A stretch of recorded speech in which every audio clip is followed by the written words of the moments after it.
ça. Yem la mettre la mettre tomber là. Et préciser. Otima qu'est ça. Yem la mettre la mettre tomber là. Et préciser. Otima qu'est m'a boire ça. Yem la mettre tomber là. Car il la voit ça nous va. Ali ya ko bele. Mo we su be yura ba kwa su. Ngre mo kwa ja so kwa kwa je mekun. Ye mo ti bla mo su ka ma le ni o. Ke mo bo iso ma si kwa kwa sa kidu ma ke su si tebre. E so ti mo be bo wa e ko si e.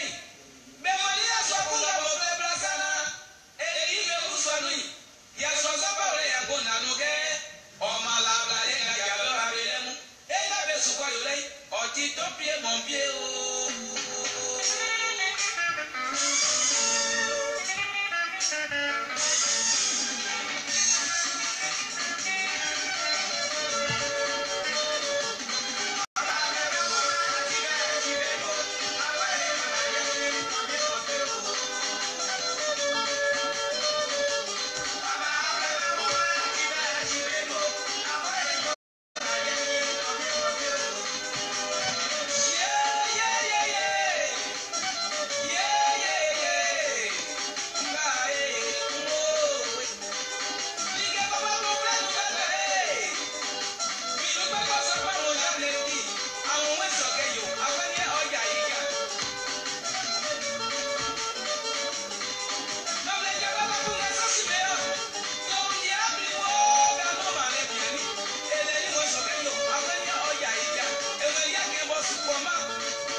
Ok, bonsoir à tous et à toutes. Voilà, je suis là, je suis l'incontournable Diaga complet tout terrain. L'homme dont on parle, l'homme qui n'a pas froid aux yeux, l'homme qui ne mange pas ses mots. Alors, cette vidéo, c'est pas pour durer. Je suis venu pour féliciter le gouvernement ivoirien qui a pris une très bonne décision, voilà, dans le but d'interdire les vieilles véhicules, voilà, qui quittent en Europe pour descendre sur le territoire ivoirien. Je félicite son excellence, monsieur le président Alassane Ouattara et tous les membres du gouvernement, je les félicite infiniment. Voilà, d'autres vont dire, mais qu'est-ce qui te prend? Rien ne me prend, mais je suis dans la vérité, mes frères.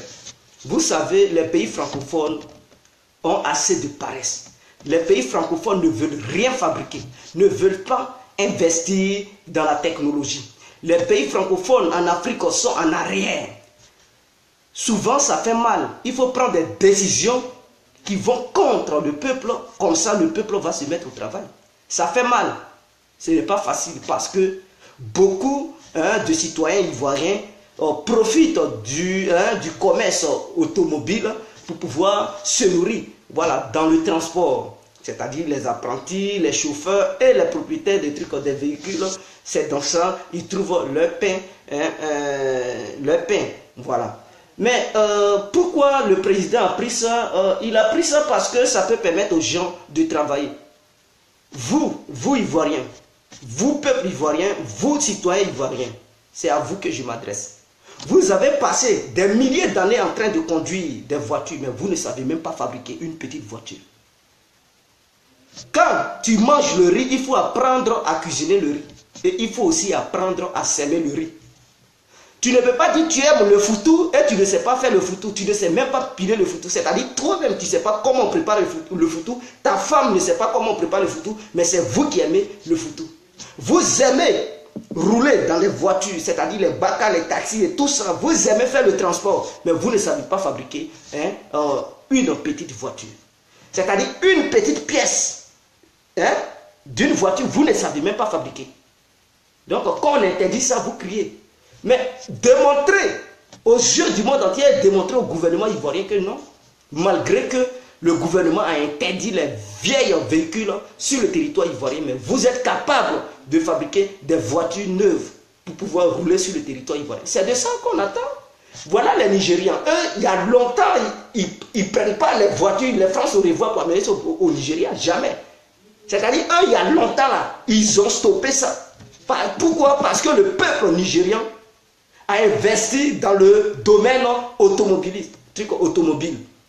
Eux-mêmes, ils fabriquent leurs propres véhicules. Ils vendent ça. Donc, le gouvernement ne peut pas dire vos véhicules sont des vieilles véhicules. Non. Parce que c'est eux-mêmes qui fabriquent ça. Et ce sont des voitures neuves. En Côte d'Ivoire, on ne peut même pas fabriquer une petite voiture. On est là toujours importer des choses. Ce que les autres ont fait, on s'en prend ça là-bas, vient amener ça chez nous. On doit apprendre à un moment donné la technologie. Et je pense que cette décision de la manière, ça fait mal aux transporteurs. Désormais, ils vont commencer à chercher comment ils vont investir dans le secteur automobile. Et non, regardez encore les véhicules qui quittent de la France pour dire France au revoir, payer les vieux trucs, véhicules pour venir pourrir la vie des Ivoiriens. On en a marre. Est-ce que vous comprenez? On en a marre, donc nous ne pouvons plus accepter cela. Nous ne pouvons plus accepter cela aujourd'hui et demain. Donc je félicite beaucoup le gouvernement ivoirien. Comme ça, les Ivoiriens ils vont prendre courage et fabriquer leurs propres voitures. Le Ghana même fabrique des voitures. Le Ghana n'a pas besoin de France au revoir. Il n'y a qu'en Côte d'Ivoire que oui, on crie sur tous les toits. Au lieu d'apprendre à fabriquer des voitures, non, on attend les voitures qui sont fatiguées. C'est-à-dire c'est que les Français ont voulu jusqu'à ils ne veulent plus ça chez eux là. C'est ça on attend pour prendre et envoyer ça en Côte d'Ivoire. C'est nous qui sommes la poubelle, non? Mais ceux qui luttent, qui disent panafricanisme, mais ça devrait commencer là. Ça devrait commencer par là. Même si vous n'aimez pas Alassane Ouattara, vous n'aimez pas son crâne, vous devez même féliciter Alassane Ouattara. Parce que sa décision devrait être encouragée. Parce que cette décision peut permettre aux Ivoiriens de faire des recherches dans le secteur automobile. C'est très important. Parce que quand tu n'auras pas les moyens pour enlever une voiture en Europe qui est vieille, mais tu seras obligé de bricoler les choses pour fabriquer toi-même ta propre voiture. Et ça sera la concurrence. Vous roulez les voitures, vous ne savez pas les fabriquer. Vous roulez les voitures, vous balancez, oui, à jamais au rond-point, Sipores, truc, Renault, Sipores, Yopougo, Sipores, au pont, truc, pont vagabond, truc, à gauche, à droite. Mais vous ne savez même pas fabriquer des voitures. Oui, à Bobo, devant la mairie, oui, vous ne savez même pas fabriquer les voitures. Vous ne savez pas fabriquer les voitures. Tu ne peux pas manger, tu ne peux pas dire que tu adores le plo et tu ne sais même pas quel animal qui produit le plo. Tu ne sais même pas comment faire le plo pour préparer ça. Il faut apprendre. Quand tu aimes la nourriture, il faut apprendre aussi à cuisiner la nourriture. C'est très important. Quand vous aimez voiture, apprenez aussi à fabriquer des voitures. Les Ghanéens fabriquent, les Ougandais fabriquent. Cameroun même, eux-mêmes, ils ont commencé à fabriquer leur propre marque. Les Nigériens, ils fabriquent. Il n'y a que les Ivoiriens qui sont feignants, qui attendent toujours France au revoir. On en est où? On est dans quel pays au juste? Quel est ce pays qui ne veut rien faire de ses deux doigts, qui attend toujours ce que les Français ont déjà utilisé pour prendre ça, les carapaces, trucs de merde pour envoyer ça à nos parents là-bas pour pourrir les... Je félicite Alassane Ouattara et son gouvernement. Ok, mais qui doit fabriquer ces voitures? Vous avez... Mais c'est le peuple qui doit fabriquer. Qui vous a dit c'est le gouvernement qui fabrique les voitures? C'est le peuple Oungada là, ce n'est pas le gouvernement. C'est un professeur et ses élèves. Un professeur de l'université Oungadais, plus ses élèves, il a créé un garage. Et il a dit lui-même il va fabriquer ses propres voitures. Et ses élèves et tout, ils ont commencé à fabriquer les voitures. Quand ils ont fabriqué les premières voitures et tout, le gouvernement Oungadais a vu ça, ils ont dit ah c'est bien, ah ils parviennent à fabriquer. Ok, c'est un secteur dans lequel on peut investir. Et le gouvernement ougandais a commencé à investir sur eux pour produire beaucoup de voitures. Et ce n'est pas n'importe quelle voiture. Ce sont des voitures qui utilisent l'énergie solaire. C'est-à-dire, eux, leurs voitures qu'ils fabriquent là-bas, ils n'ont pas besoin d'essence pour circuler. C'est à travers les rayons solaires que leurs voitures fonctionnent. Ils produisent même des cars, des bus. C'est eux-mêmes qui fabriquent. Et ce n'est pas le gouvernement qui a commencé. Est-ce que vous comprenez? Ce n'est pas le gouvernement qui a commencé à fabriquer ça. Allez-y au Congo.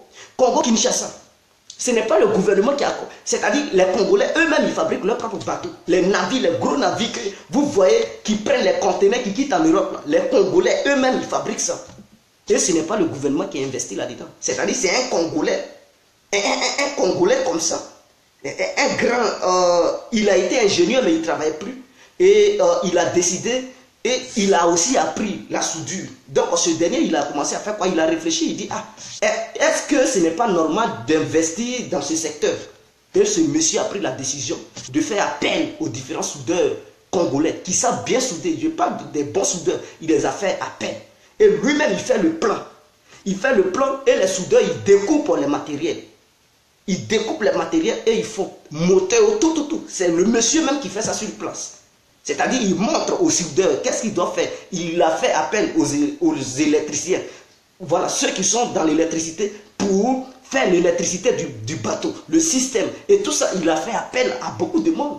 Et ils ont commencé à fabriquer des bateaux. Quand le gouvernement a vu ça, le gouvernement a dit, ah, c'est un bon secteur, il faut les aider. Et le gouvernement a commencé à les aider. Mais nous, Ivoiriens, on ne fait même pas d'effort. Il n'y a personne pour faire un effort. Nous tous, on est là, on attend les France au revoir. Et vous pensez que la Côte d'Ivoire va évoluer? Un pays devient un pays émergent lorsque ce pays maîtrise la technologie. Mais en Côte d'Ivoire, il n'y a personne qui peut s'intéresser à la technologie. Et on veut devenir un pays émergent. Toujours, on va mettre tout sur la tête du gouvernement. Vous pensez que c'est comme ça? Ce n'est pas tout le gouvernement doit faire. Nous, en tant que peuple ivoirien, si tu as ton savoir, pourquoi ne pas faire appel à tes amis qui ont aussi cette mentalité et commencer quelque chose? Quand l'État va voir ça pour dire, ah, ceux-là, ils sont forts, ils font quelque chose de bien. Essayez de vous donner coup de main. Mais non, vous ne faites rien. Vous êtes que des balanceurs, des chauffeurs, et provoquer des accidents, tuer enfants des gens, et comme ça vous allez vous plaindre. Non, Alassane est mauvais, pourquoi il a pris une telle décision? Moi je le félicite, et je suis pour sa décision, parce qu'on en a marre. Voilà des chauffeurs qui ne savent même pas lire. Imaginons que le système ivoirien devient le système étranger des grandes puissances. Ok, et on place des radars sur les routes. On dit, bon, arrivé à un tel niveau, il ne faut pas filer, qu'il y a radar, ou bien il y a un danger à tel niveau, et tout ça. Et même si tu as un GPS qui te parle, les gens, ils ne comprennent même pas français. Ils ne comprennent pas français, ils roulent, ils fument la bœuf, ils commencent à rouler dans le désordre. Ils jettent enfants des gens dans des caniveaux, ils jettent enfants des gens dans les forêts, ils jettent enfants des gens dans les eaux. Et avec ça, vous voulez encourager ça? Moi, je suis contre. Je suis contre. Il faut rétablir l'ordre. Ah oui, dans le transport, il faut rétablir l'ordre. Et je félicite le gouvernement. Dorénavant, tous ceux qui vont vouloir conduire, être chauffeur ou apprenti, il faut être professionnel. Ah oui, il faut professionnaliser les trucs, le métier de chauffeur et apprenti. On se lève pas matin, on ne quitte pas truc, tout ça pour devenir apprenti. Ça pollue l'air et ça rend malade aux passagers. J'aimerais que le gouvernement prenne une décision. Tous ceux qui veulent exercer le métier d'apprenti, ils doivent être prêts. Ils doivent avoir une tenue. On doit les éduquer et le gouvernement doit mettre ça en place. Et c'est tout ça ce qui est l'hygiène. C'est ça, pour ne pas polluer l'air, pour ne pas créer des maladies. Parce que le passager, il est bien habillé, il est bien dressé. Et toi, l'apprenti, tu es tout ça. Tu t'es même pas lavé une semaine. Odeur va tuer des gens. Et tu montes dans le même véhicule ou bien dans la même voiture que les passagers. Tu fermes la portière, boum. Et tu es là-bas, tu étouffes les gens avec une odeur nauséabonde. Et vous voulez que ça continue? Mais non, ça ne peut plus continuer. Maintenant, le chauffeur qui doit conduire, il faudrait qu'au moins il sache lire et écrire. Ah oui! Il faut prendre des gens qui sont éduqués, même si ce dernier n'a pas un diplôme, mais ce dernier doit apprendre à lire et à écrire. Au moins, il sait lire une phrase. Il sait lire une phrase. Je n'ai pas dit qu'ils n'ont qu'à prendre des chauffeurs qui ont des diplômes. Tu peux avoir des diplômes, devenir chauffeur. Tu peux ne pas avoir des diplômes et devenir chauffeur. Mais au moins, ils n'ont qu'à savoir lire et écrire. Les apprentis doivent savoir lire et écrire. Et avec suivi d'une bonne éducation pour ne pas manquer de respect aux passagers. Ah oui, le bon sens, la cohésion sociale, le bien-être social, il faut les pousser à mieux s'intégrer parce qu'ils ne s'intègrent pas. Raison pour laquelle toujours sur les routes, vous voyez des gens qui lancent des coups de poing, ils se battent. Vous voyez des apprentis qui insultent même les passagers. Les passagers devraient être respectés, mais ceux-là, ils ne respectent pas les passagers. Ils prennent la drogue, ils prennent le café noir. appelez le serré, il fout le bordel, il fout n'importe quoi. Et vous voulez encourager cela. Je suis contre. Donc, si le gouvernement pouvait voir ce côté-là, c'est-à-dire tous ceux qui devraient être, si le gouvernement met en pratique cette loi ou bien ce décret, alors le gouvernement doit prendre une décision pour faire des garages, c'est-à-dire des gares routières, de taxis, de mini-cars et tout ça. Et ça doit devenir des sociétés, des petites sociétés. Dans chaque commune, il doit y avoir au moins 3 gares. Voilà, d'où les voitures doivent quitter pour aller dans les autres communes ou bien dans les autres villes. Donc l'État ivoirien doit organiser ça. Si c'est en Côte d'Ivoire, si c'est à Abidjan, chaque commune doit avoir au moins 3 gares bien organisés. Il doit y avoir des gens qui doivent charger uniquement les véhicules. Ça, c'est comme une société pour donner de l'emploi aux gens. Il n'y a plus histoire de trucs, tu es apprenti, c'est toi qui vas faire le chargement du véhicule. Non, l'apprenti doit être propre. Il doit être propre. Donc l'apprenti, il est là pour contrôler les tickets, pour veiller au gré des passagers. Est-ce qu'ils sont bien assis? Est-ce que ça va? Il n'y a pas de dérangement. Et voilà, les apprentis de la vallée en Europe, ça se passe. Les apprentis sont là pour consoler les passagers. Comment ils vont? Ils font les va-et-vient dans les rampes en s'habillant très bien, avec une carte au cou et tout ça.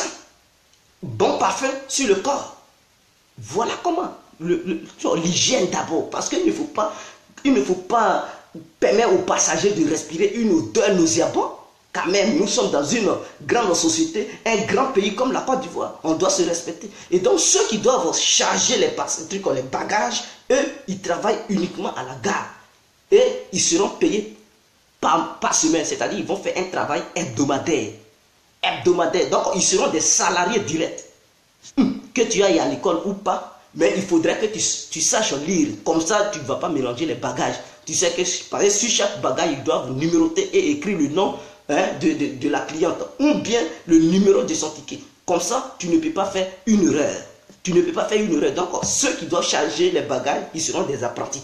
C'est ceux-là qui doivent charger les bagages. Maintenant, ceux qui vont monter avec le chauffeur plus sur les passagers, on doit les appeler les contrôleurs. Les contrôleurs, c'est-à-dire c'est eux qui vont s'arrêter devant la portière du car pour contrôler les tickets. Qui a payé? On regarde ton ticket, on regarde ta pièce d'identité. Si tu as une pièce d'identité, plus sur ton ticket, tu montes. Tu n'as pas de pièce d'identité, plus un ticket, mais il faudrait que tu justifies d'où tu viens.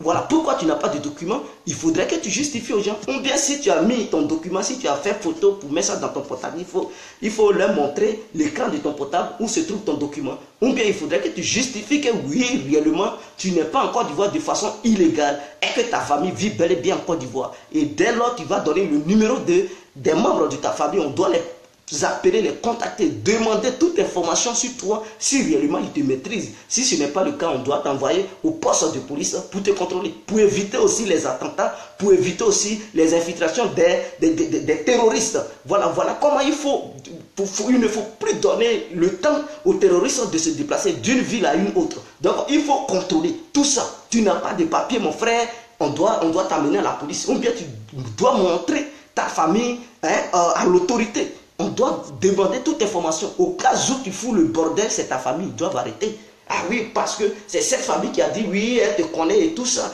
Donc ils doivent avoir toutes les informations sur ta famille.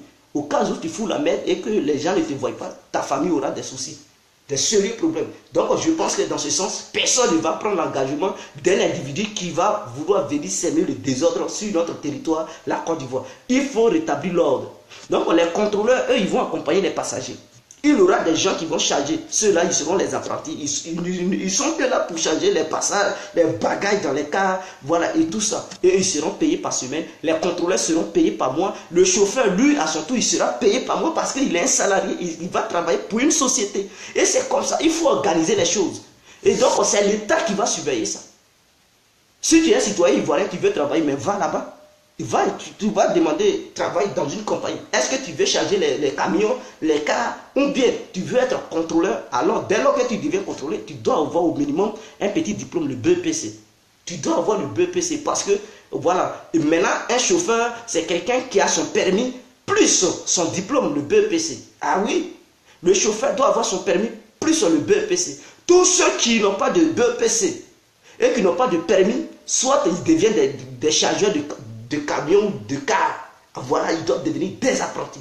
Parce qu'il ne faut pas prendre des aliénés pour provoquer des accidents sur la route. Il ne faut pas prendre des gens qui fument la drogue et matin avant de venir conduire, on doit regarder ton sang.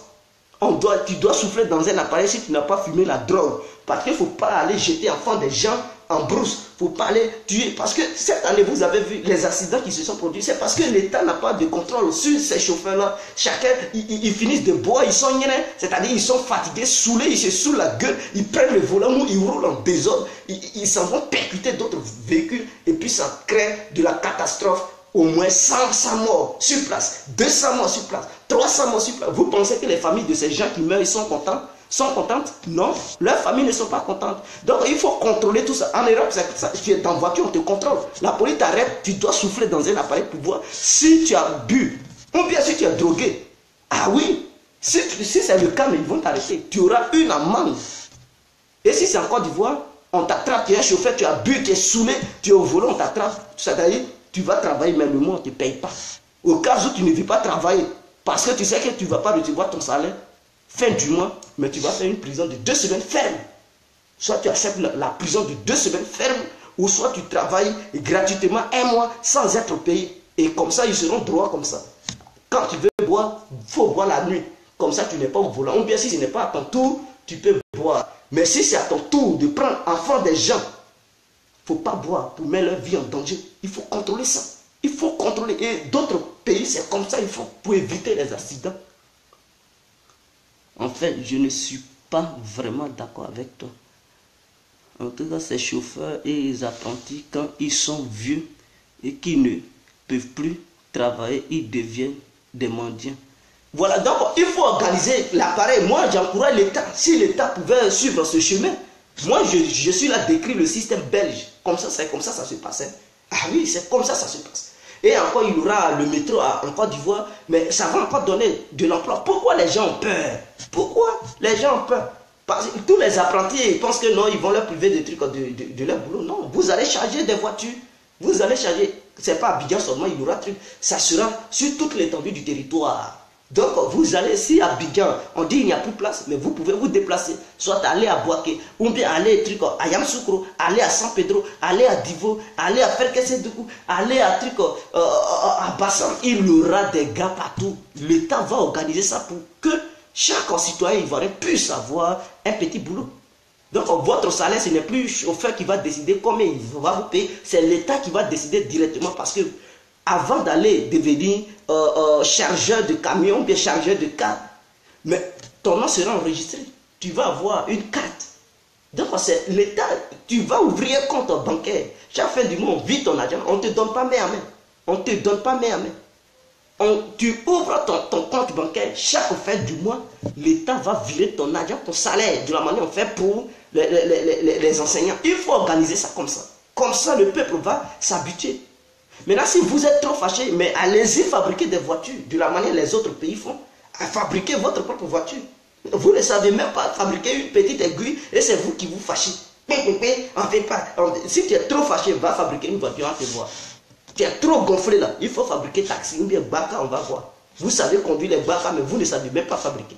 Voilà, le Ghana fabrique, le Nigeria fabrique, les Congolais eux-mêmes, ils ont atteint un niveau, c'est eux-mêmes, ils sont des bateaux même, des croisiers même, ils fabriquent au Congo. Donc, c'est-à-dire la technologie congolaise dépasse même, c'est-à-dire les Ivoiriens, ils n'arrivent même pas à fabriquer une petite aiguille. Oh, les Congolais, il y a ceux même qui sont autour de nous, ils commencent à fabriquer des choses. Nous, Ivoiriens, on est là, on pleure, on attend les France au revoir. C'est quel genre de peuple? Et on attend une évolution miraculeuse. On attend un miracle venant de Dieu. Mais frère, toi-même tu es le miracle. Dieu habite en toi, tu es un esprit. Tu attends encore quoi de Dieu? Utilise ce que ton intelligence, Dieu t'a donné ça pourquoi? C'est pour manger foutu, c'est pour crier, manger, boire le serré, c'est pour conduire seulement. Mais il faut que tu es le co-créateur. Le co-créateur, ça te dit, l'autre a créé, toi, tu es la deuxième personne à créer des choses que l'autre n'a pas pu créer. Mais toi, si tu refuses de créer, qui va venir créer ça à ta place? Tu attends encore Dieu pour créer ça à ta place. Mon frère, tu ris, hein? Tu ris. On rit, nous Ivoiriens, on ne connaît rien du tout.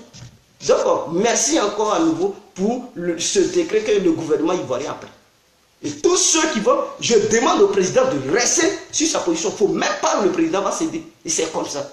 Le peuple va beau pleurer, après il va essuyer ses larmes et c'est tout. Il ne faut pas, Ouattara va changer.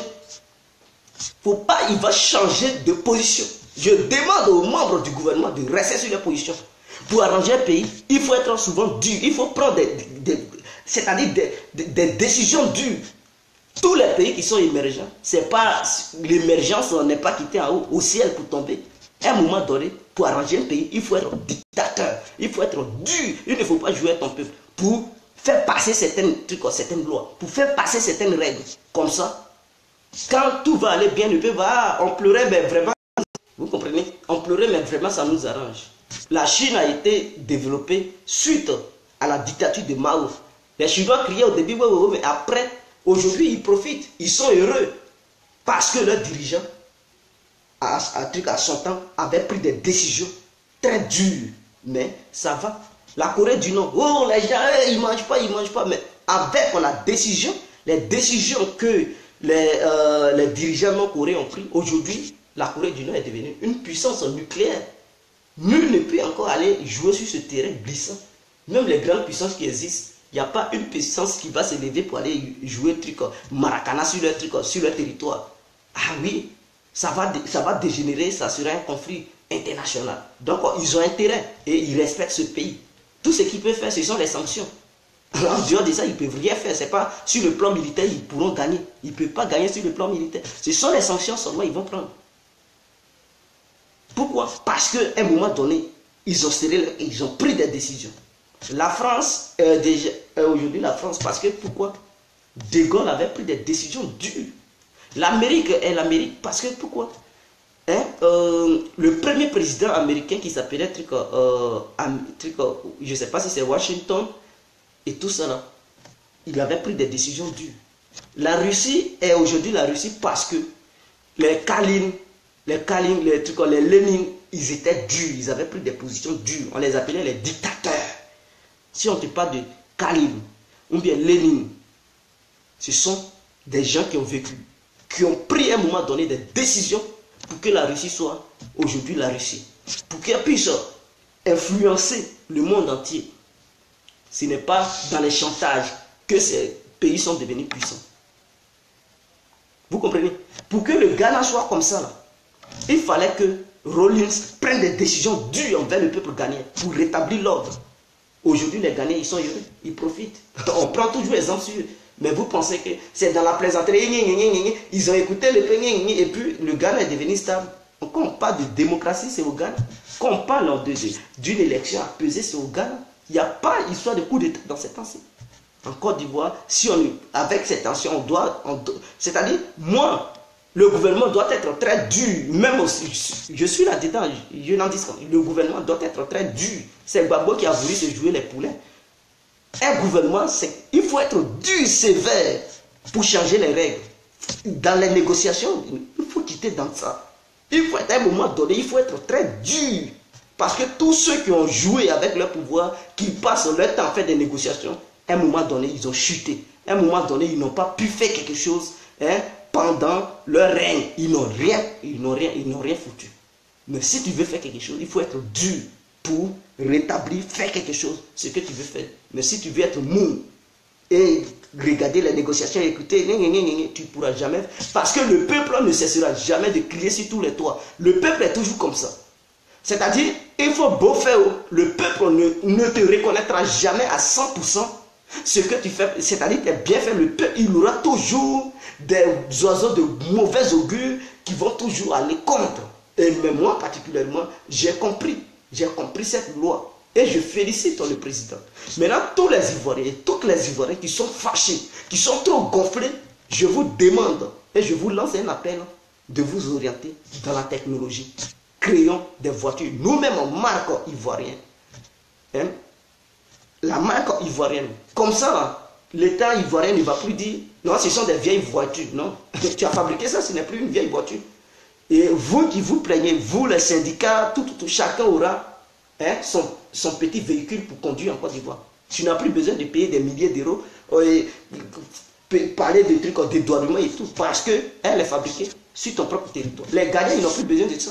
Si un Ghanéen veut offrir une voiture à son frère de l'Europe, il expédie quelque chose, et son frère, il part dans l'usine où on fabrique, il dit, fais-moi ça. Et on fait sa voiture, il fait sortir ça, il fait son taxi. C'est comme ça, les Ghanéens.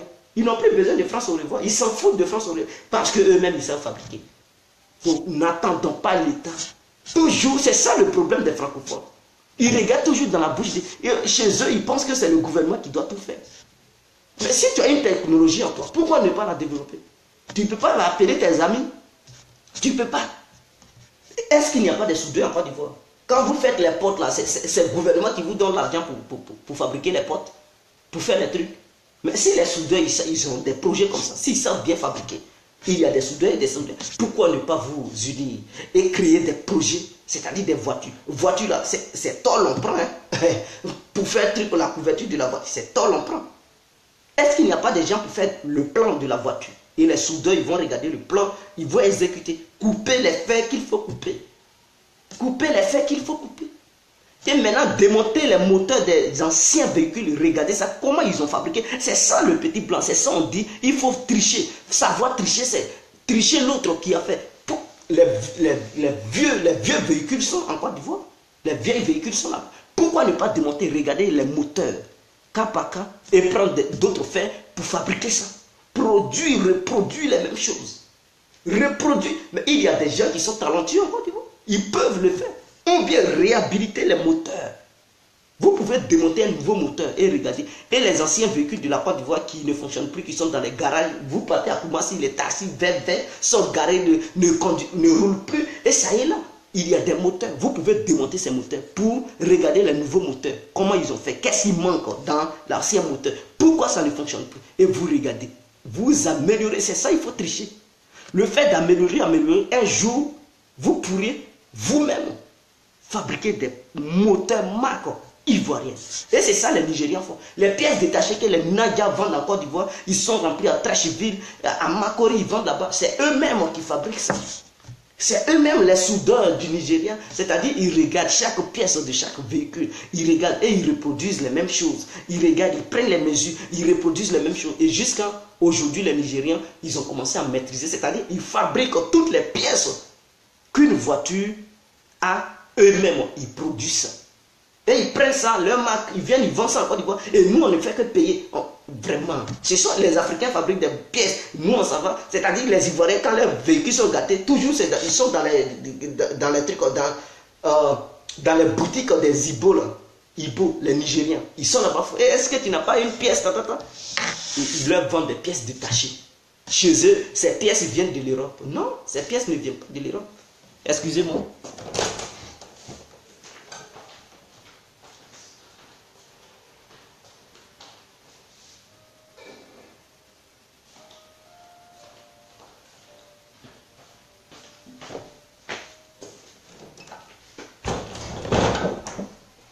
Salut champion, on est en direct. Voilà, ces pièces ne viennent pas de l'Europe. Ces pièces sont fabriquées au Nigeria. Moi, quand j'étais en Côte d'Ivoire à Makori, je travaillais avec un jeune qui s'appelait Emmanuel, c'est un Ibo, un Nigérien. C'est lui qui m'a expliqué. Lui-même, il vendait les pièces détachées. Quand ça finit, il part au Nigeria, il s'en cherchait. Vous comprenez? C'est-à-dire, il travaillait, il était avec son cousin qui fabriquait, lui, les pièces détachées des voitures. Donc, son frère lui donnait, quand il finit de fabriquer beaucoup, parce qu'au Nigeria, c'est grand, il y a beaucoup qui fabriquent ça. Donc, lui, il est en Côte d'Ivoire, il prenait les pièces que son cousin fabriquait là-bas. Il vient vendre ça sur le territoire ivoirien. Quand ça finit, il part chercher encore. Et c'est comme ça qu'ils faisaient leur business. C'est-à-dire, quand il finit de faire le bénéfice, il prend l'argent, il envoie ça là-bas, il donne son cousin donne sa part. Et il prend d'autres pièces pour venir. Et c'est comme ça. Les gens, ils faisaient leur business. C'est lui qui m'a expliqué. Et même lui-même, il sait remplacer les pièces des voitures. C'est-à-dire, quand ta voiture, il y a une pièce qui manque là-dedans, tu envoies, lui, il te vend la pièce et il démonte encore la voiture pour monter la pièce. Et tu lui payes encore les mains d'œuvre. Les mains d'œuvre, c'est le travail qui vient de payer. Tu vas lui donner cet argent. Et cet argent rentre dans ses poches. Ce n'est pas l'argent de son cousin qui est là-bas. Et c'est comme ça, Emmanuel, il fonctionnait. Mais nous, Ivoiriens, on ne peut rien faire. On est là, on regarde, On peut rien faire, rien. On attend que les pièces détachées qui viennent en truc de l'Europe, ou soit les France au revoir pour conduire. Et quand on prend une décision, je comprends pourquoi ça fait mal aux Ivoiriens. Parce que sur tous les plans, on est nuls. Ça, c'est la vérité. Il n'y a pas un Ivoirien, même ceux qui disent portable, ils ne sont même pas capables de développer. Non, un Ivoirien a créé un portable, ils ne sont même pas capables de développer ces portables. Ils ne sont même pas capables. C'est-à-dire, ils vont faire, un moment donné, ils vont faire du buzz, et puis ça s'éteint. Parce qu'on ne les voit pas, ils ne sont pas motivés. Allez-y au Nigeria. Un petit Nadia, il va découvrir, il va savoir fabriquer un appareil. À un moment donné, donc, il sera tellement déterminé. À un moment donné, au Nigeria, ils ne vont plus acheter portable à l'étranger. Eux-mêmes, ils vont fabriquer. Parce que ce dernier va prendre beaucoup de ses concitoyens pour fabriquer ce téléphone que le Nigeria a découvert pour fabriquer en masse, pour distribuer ça partout au Nigeria. Moi, en Côte d'Ivoire, non. Il finit il va en Chine. Non, il a ouvert un truc là-bas. Et comme ça, on veut évoluer dans notre pays. Là, on dit un Ivoirien a découvert portable. Il n'a même pas une usine de portable en Côte d'Ivoire. Quand on apprend, on dit il est en Chine. C'est là-bas il travaille. Et vous voulez, donc tu travailles en Chine. Est-ce que ça arrange qui? Ça arrange qui en Côte d'Ivoire? Ça n'arrange personne. Son siège même n'est même pas en Côte d'Ivoire. Dans ce temps-ci, il a fait une vidéo, il dit non, il voulait construire une usine de fabrication de téléphones, la tête. Mais est-ce qu'Abidjan est le seul lieu où on fabrique un téléphone? Tu ne peux pas. Les villes qui sont remplies là. Tu allais à Yamoussoukro, ils t'ont refusé terre. Tu allais à Divo, ils t'ont refusé terre. Tu allais à faire Kessédougou, ils t'ont refusé terre. Tu es parti dans un village, ils t'ont refusé la terre. Même dans les villes reculées, la terre n'est même pas chère. Tu prends 50 mètres carrés, c'est 100 000 francs CFA. Vous comprenez? 100 000 francs CFA. Tu prends un hectare même, ils vont te dire, il faut payer 500 000 francs. Et tu peux construire ton usine de construction de trucs de fabrication de téléphones. Il ne s'agit pas de, si ton usine est là-bas, tu fabriques ton téléphone, tu peux faire, comment on appelle, tu peux commercialiser, parce qu'il y a les réseaux sociaux. Tu peux faire des vidéos pour dire dans tel endroit, tu fais des téléphones sur le territoire ivoirien. Et que tu as besoin des employés. Les gens, ils vont connaître. Et tu mets ça sur le marché ivoirien. Qui va voir la marque ivoirienne qui ne va pas vouloir payer? Mais ils vont payer. Non, vous voulez tous rester à Abidjan. Mon frère, si tu ne voulais pas faire cette usine de téléphone, il faut dire aux gens, ce n'est pas Abidjan seulement qui est un endroit où on peut fabriquer des téléphones. Il y a terre partout. Partout il y a terre en Côte d'Ivoire, on peut fabriquer quelque chose. Il faut fabriquer, comme ça si ça vient sur le marché, les Ivoiriens vont voir, ils vont payer. Ne s'agit pas, si tu veux partir en Chine, va en Chine. Va en Chine, c'est que tu ne voulais rien faire. Voilà, il ne faut pas prendre un prétexte pour dire on ne veut pas trier. De toute façon, tu étais déjà en Chine. C'est là-bas que tu étais. Donc, si tu ne veux rien faire, il faut laisser les Ivoiriens tranquilles. Donc, je remercie encore le président. Même Gui, on ne sait pas faire. Oui, c'est ça, Maître Bailly. C'est ça. Après, je vois que pourquoi ça leur fait mal. Parce que Ouattara a pris ce degré pour dire il ne veut plus les voitures qui sont âgées de 5 ans. Ce n'est pas rentré encore en application, mais c'est en 2020, ils vont mettre ça en application. Je les vois en train de vociférer, en train de s'affoler partout, en Côte d'Ivoire, les syndicats, mais ça fait combien d'années ceux-là, ils sont dans le transport? Combien d'années? Depuis la Côte d'Ivoire a été créée, ils sont dans le transport. Depuis que la Côte d'Ivoire a été créée, ils sont des balanceurs. Depuis que la Côte d'Ivoire a été créée, ils sont des chauffeurs. Mais les choses dans lesquelles ils travaillent, ils ne savent même pas fabriquer.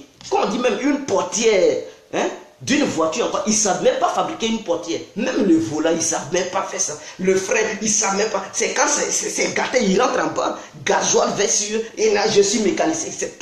Mécanicien doit tout faire, il doit savoir tout faire. Ici, les mécaniciens auto, c'est des gens, ils sont diplômés. C'est des gens, ils savent. Il faut démonter, ils vont te remonter. Tu leur demandes même de te fabriquer des pièces auto, ils vont fabriquer. C'est-à-dire ici, quand tu es mécanicien auto, là où on fabrique les voitures, tu peux aller travailler là-bas. Si tu as eu la chance, on te prend, tu travailles là-bas et tu es capable de fabriquer une voiture. Maintenant, si tu es aussi mécanicien auto et qu'une voiture se gâte, tu peux réparer. Mais en Côte d'Ivoire, on dit, je suis mécanicien auto. Ils ne savent même pas fabriquer une petite pièce d'un véhicule et puis ils crient. On vous a dit pour être un mécanicien auto, c'est simplement, ça se limite si la voiture est gâtée, il faut réparer, il faut souder les fils, et pour que l'électricité passe, on dit, il regarde, non, c'est la bougie. Il crie c'est la bougie, mais il ne sait même pas fabriquer une petite bougie. Et c'est ça vous appelez truc. C'est-à-dire une pile même. Si tu sais fabriquer une pile, tu peux savoir fabriquer une bougie. On ne sait même pas fabriquer une pile. Non, c'est la bougie, c'est le réservoir qui est percé. Ils prennent truc, les électrodes, ils sautent. Ah, j'ai réparé ta voiture. Hey, ah, vieux père, c'est dur, c'était dur. Il essuie son visage, c'est rempli de gasoil. Donne-moi le gel. C'est ça vous appelez le mécanicien? Non, heureux, quand ton enfant devient mécanicien, mais tu es heureux.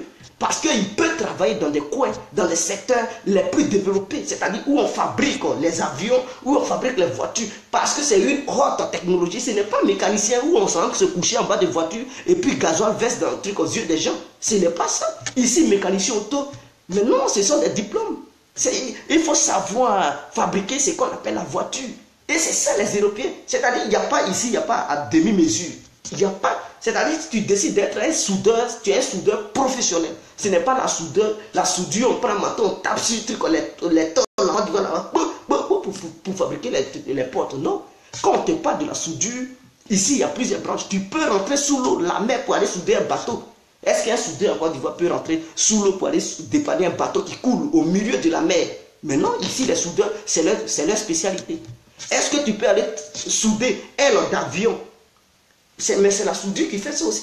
Pour souder aile d'avion, c'est-à-dire les machines font tout ça, mais les gens, les soudeurs maintenant, ils prennent la main pour bien souder, pour ne pas que l'avion en plein vol, les ailes se cassent. Et ils prennent maintenant un appareil pour analyser. Et c'est ça ici la soudure. Maintenant la soudure sur chantier. Est-ce que toi tu peux être un soudeur, tu peux aller faire passer un pont dans la mer? Il faut souder les fers pour que, vous voyez, dans les grands pays ici, il y a des ponts en pleine mer, on fait passer des ponts comme ça. Mais il faut des soudeurs. Et ce sont les soudeurs on les appelle les soudeurs sur chantier.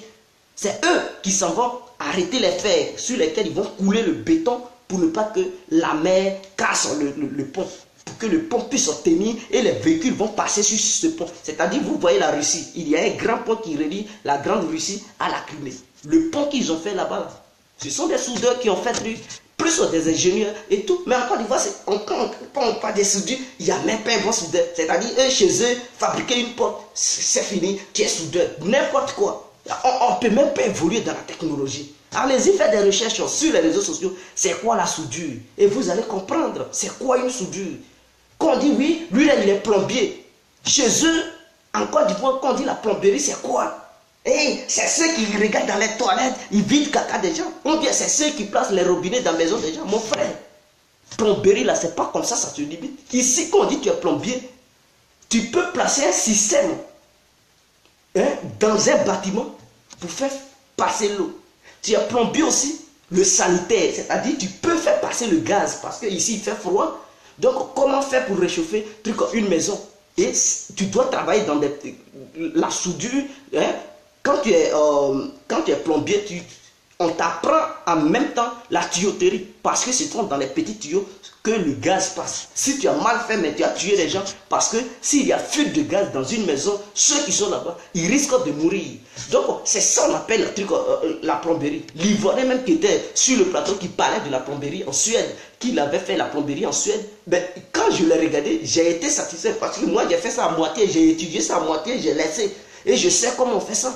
C'est-à-dire là-bas, tu peux mettre la climatisation, c'est-à-dire transformer une chambre à une chambre froide, c'est créer la morgue dans les hôpitaux. Là. Quand tu fais la plomberie, ils vont t'apprendre ça, c'est-à-dire il y a le sanitaire. Et le sanitaire, c'est quelqu'un qui fait le chauffage, le radiateur, plus le climatiseur. Il faut être capable de faire ces deux.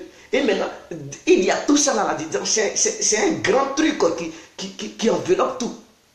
C'est un truc, c'est un système. Quand on dit non, il est plombier, ceux qui sont là-bas, ils commencent à rire. Vous ne connaissez pas la plomberie.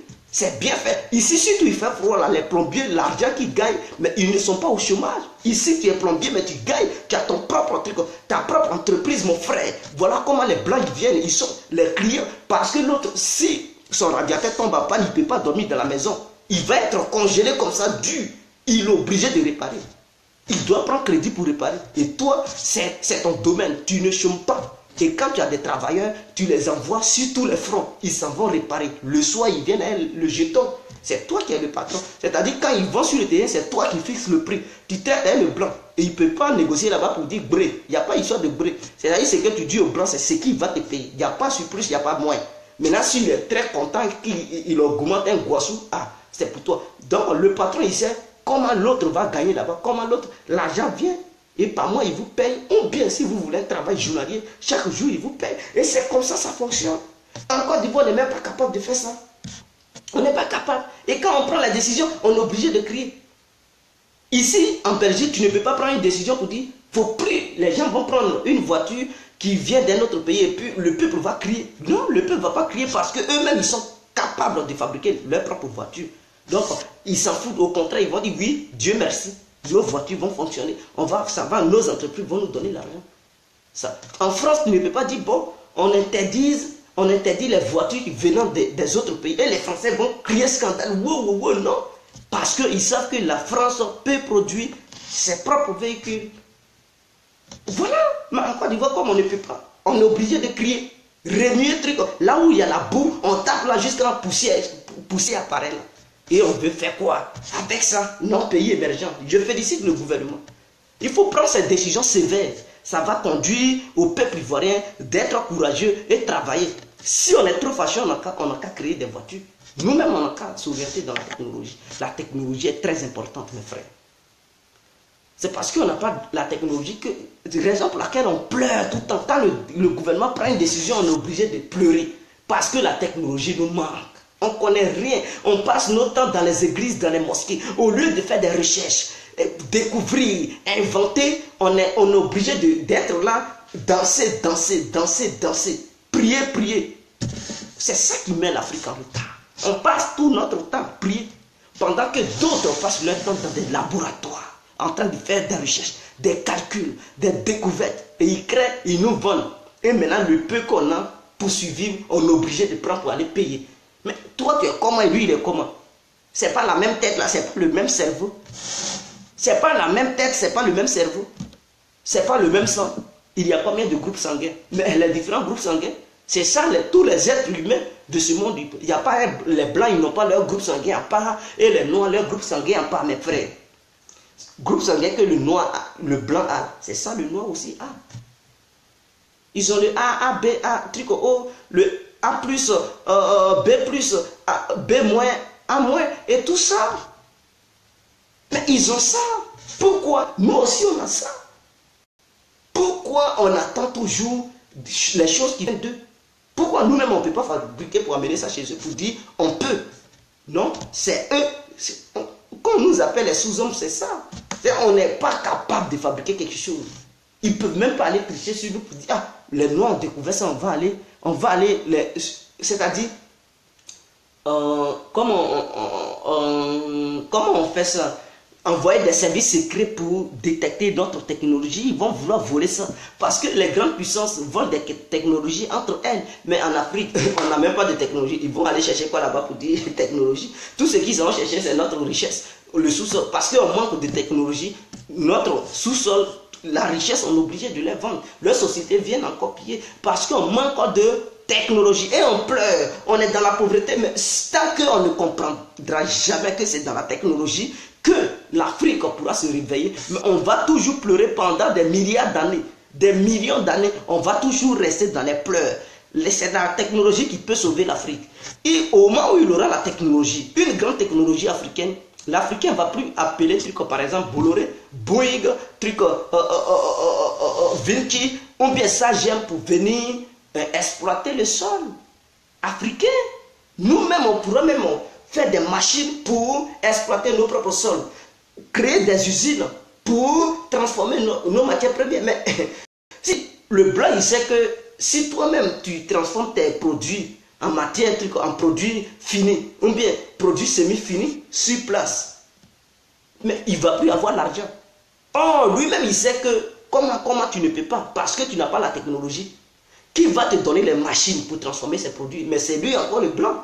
Donc quand tu lui demandes des machines, ah, pardonnez, je veux telle machine, tu as fait quoi avec la machine? Non, je vais transformer le cacao ivoirien sur place. Ils vont dire non, impossible, on ne va pas te donner les machines. Et tu vas faire quoi? Puisque tu n'as pas la technologie, tu es obligé de vendre ton cacao. Tu es obligé de leur vendre ton cacao. Et voilà le problème. Parce qu'on n'a pas la technologie. Donc, eux, maintenant, ils ne veulent pas aussi nous donner leurs machines pour transformer nos produits, nos matières premières sur place. Donc, voilà, on est obligé de leur vendre notre truc. Et quand on leur vend, ça ne nous profite pas. C'est nous qui... C'est-à-dire, ici, une petite plaquette de chocolat, c'est coûteux.